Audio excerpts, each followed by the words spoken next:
ডাইনী হত্যা বা উইচ হান্টিং এই প্ৰথা আমাৰ সমাজত বহুত বছৰ আগতে আছিলে। যদি কোনো মহিলাক মাৰি পেলাব বিচাৰিছিলে সেই মহিলাগৰাকীক পৰিয়ালবৰ্গই জ্বলাই দিছিলে আৰু তাৰ পিছত কাহিনী বনাইছিলে যে মহিলাগৰাকীৰ ওপৰত কলা ছায়া আছিল, মহিলাগৰাকী নৰ্মেল নাছিল আৰু বহুতো।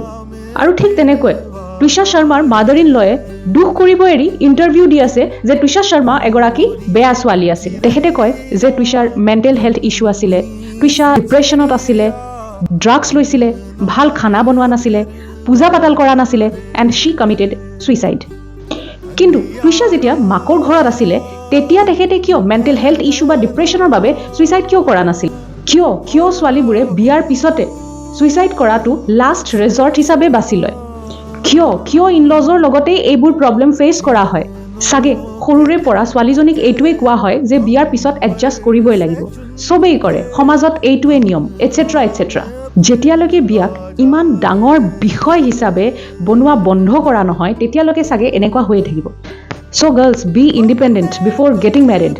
Take your decisions with patience and leave if it is costing your mental health.